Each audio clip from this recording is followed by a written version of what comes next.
This is the Holy Gospel according to Mark. Glory to you, O Lord.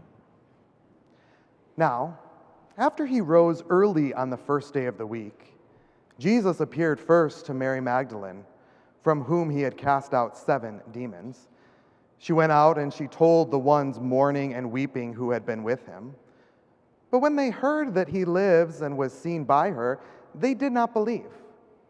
After this, Jesus was made known in another form to 2 of the disciples as they were walking in the countryside. And they went back and told the rest, but they did not believe them. Now, later on, while they were sitting at the table, Jesus appeared to the 11 themselves, and he rebuked their lack of faith and stubbornness because they did not believe the women who saw Jesus after he had risen. Then Jesus said to them, "Go into all of the world and proclaim the good news to all creation." The Gospel of the Lord. Praise to you, O Christ. Please be seated.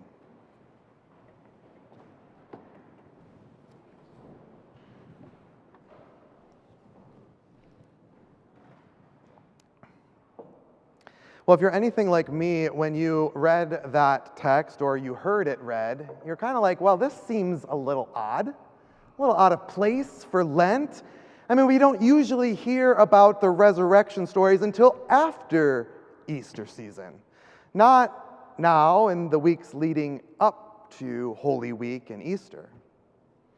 Well, with that in mind, if you have not heard, today here at Wicker Park Lutheran, we are beginning a 5-week experience with the Year W lectionary. And so the Year W the W in the Year W stands for women. And this lectionary texts are translated here by Dr. Wilda Gaffney with a lens towards women's stories and experiences.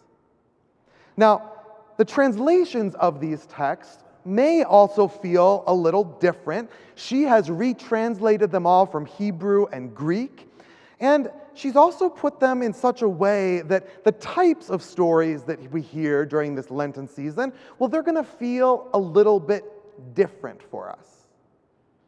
Now, we could resist it. We could say, well, we don't want this Year W, or we could say, maybe this little bit of discomfort and change is the whole point of the Year W lectionary. And in the end, ultimately, it's only 5 weeks. We can do anything for 5 weeks, right? So in today's gospel reading, we heard of the second ending to Mark's gospel reading. And this ending was probably added at a later date and was not original to the text, but it is commonly included in our adopted Christian canon. Now, what we read today drew my attention towards Mary Magdalene's rejection. Rejection by those who were mourning and weeping. And eventually, as we heard, Jesus appeared to the 11. He rebuked them for their lack of faith and for their stubbornness. And I have to say, for me as a male, this time, because I knew that we were in Year W, I knew that we were looking at these texts through more of a womanist lens, we were looking towards women's stories and experiences, well, that kind of allowed me to see this ending to Mark in a different way than I think I've seen before.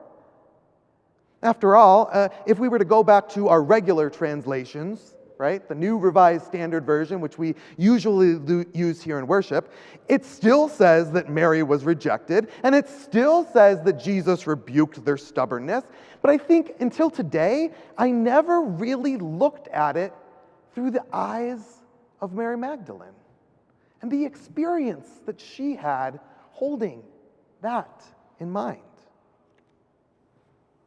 I have to admit, it still seems odd either way for us to stand in the wilderness of Lent and then also talk about Jesus' resurrection.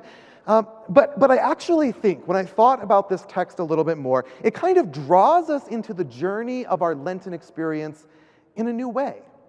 It's kind of like we get a glimpse of the end of the story so that the journey ahead can allow us to pick up those little tidbits and all of the little things that we might have missed in just an entirely different way. It kind of reminds me of when you watch a movie and you watch it again after you've already seen it all the way through. Sometimes when you watch it the second or the third or the fourth or the fifth time, you kind of see something a little bit different along the way, something you didn't notice for how it kind of pans out in the end. And so I think today, as we hear that in the end, Jesus said to those disciples, "Go into all of the world and proclaim the good news to all creation." If we remember that phrase, then maybe that can help us root our experience in a new way. Maybe it can help refocus ourselves to explore what good news for all creation might actually mean. And I think that's where the reading from Genesis pairs so nicely. I mean, you really can't go any further back in the scriptures than if you go back to Genesis, right? We're all the way at the beginning. And there we heard that the sovereign God crafted the human from the dust of the humus and breathed into its nostrils the breath of life. And the human became a living soul. And it strikes me that it was just a few days ago that we gathered and we smeared dust, ash, dirt, humus onto our foreheads. It was just this last Wednesday that we were reminded that we are dust, and to dust we shall return. Now today we're reminded in this passage from Genesis that it is from dust that we were created.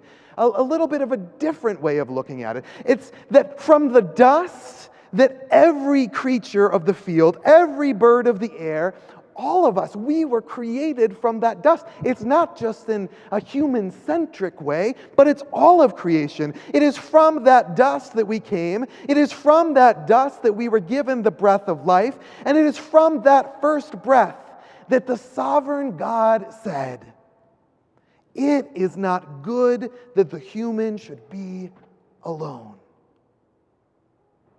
From that dust, God formed humankind to be in relationship. It is not good for the human to be alone. And so, God, of course, sovereign God, as Dr. Gaffney translates it, starts molding and forming different animals, and ultimately, those were to be a connection, that we were to have a connection with them and to also find partnership. And then the final verse, though, that we heard kind of went like this after this new human was formed. And then they were, the two of them, naked. The man and his woman, or translated another way, the woman and her man. They were not ashamed. Here, in that moment, way at the beginning, these two humans, they were exposed, they were real, they were whole. And God desires for humankind, for us to be whole, to be in relationship with other humans and with all of creation. God desires for us to be free from shame. I mean, though I have to say, how often in this world does shame, the shame that we feel, actually steer the boat? I mean, shame, as one author describes it, is the uncomfortable sensation that we feel in the pit of our stomach when it seems that we have no safe haven from the judging gaze of others. But it's not also even necessary for a disapproving person to be present. It can simply be the imagination that we have of the judgment of another. It is the experience that we feel when we believe that we are betraying a norm that we have believed for so long is desirable. Well, that is what makes us uncomfortable. Shame is when we view ourselves in a negative light. Shame is the blaming of oneself, of being the victim. Shame is feeling ugly because you don't look like those airbrushed models. Shame is feeling that perfection is the only acceptable outcome. Shame is the voice inside your head telling you that you are bad, that you are unlovable, and that you are a failure. Yet today at the beginning of this Lenten season, what Jesus reminds us of today is that we are to share the good news with all of creation. We are to look back toward how God created humankind to be, to embrace what it means to be shameless. And not shameless in the sense of, well, we can do whatever we want to whomever we want, but rather to be shameless in embracing that we, each of us, in all of our imperfections, were created in the divine image of God. We were molded by our God. We are shamelessly God's beloved children. From that dust we received our breath from God, and we are lovable, we are beautiful, and we are wonderfully made. You see, as we look towards this Lenten journey, I'm wondering how this Lenten limitations and liberations experience that Vicar has so lovingly laid out before us. I'm wondering what that experience is going to be like for us in this community. What is it going to be like to glance at God's gift of sharing the good news with all of creation and then reminding ourselves of what that good news actually is?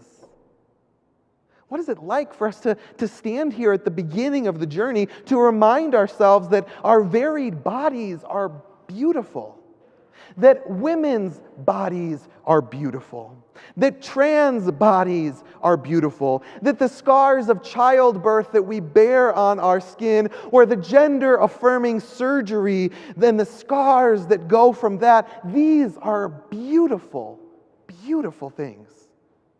Or how about the stretch marks, or the dark skin, or the light skin, or the plus-size skin? These are beautiful, created in the image of God. That men's bodies that look a little bit more femme, well, those are beautiful. That women's bodies that look quite a bit more masc, those are beautiful. They're bodies that take a little femme and a little masc and, well, a lot of whatever in between, but whatever makes them feel shamelessly made in the beloved image of God within their skin. Well, that, my friends, that is darn beautiful. That is the image of God. And maybe that is the exploration that we have before us. Because you see, the gospel will remind us over and over again that we are to love ourselves as our neighbors. Have you heard that before? Good Samaritan story. It's probably my favorite, Luke 10. Has anybody heard? You shall love the Lord your God with all your heart, with all your soul, with all your mind, and love your neighbor. And the last part is, nice and loud, for the people at home on live stream. Love your neighbor as yourself, right? So the implication in that, right? The assumption in that statement is that we first need to love ourselves before we can love another. We first recognize that God has created us in God's image, that we are loved, and then the challenge after we get to that point, a daily point, right, of re-loving ourselves, then the real challenge for us as Christians is to balance the love of ourselves with the love of neighbor, so that one does not outweigh the other, but we are in this balanced state of loving self and neighbor. And so maybe what we need to hear, my friends, right here at the beginning of Lent is, you are loved. You are loved. Hard stop. So I could go on and on and on, but we want to install our leaders and we have things to do. And so I think I'm just going to leave us here for right now. It's weird that we're reading about the resurrection, but I think this is setting us up for an unforgettable Lenten journey. It's going to be a challenge. I'm not going to lie. It's going to challenge me. When I sat down and looked at these texts earlier this week, I was like, oh, baby Jesus, help me. We're going to have to look at our text in new ways. It's going to feel a little foreign, but I think in the end, it's probably going to teach us something important about our God and our neighbor and ourselves. It's going to reveal our God who is hopelessly, helplessly, madly in love with us. It's going to reveal a God who wants nothing more for us than to live shamelessly into who God has created us to be. It'll reveal places where we can live that out, and it'll challenge us to let others firmly embrace and live out that shameless image of God in them. And throughout the journey, my hope and my prayer is that we will be able to see God anew. Maybe we'll be able to embrace our neighbors in their differences and in their blemishes in a new way. And maybe we'll walk out of this Lenten season shamelessly owning that God loves us and God has created us to love one another. Let this be so, my friends. Amen.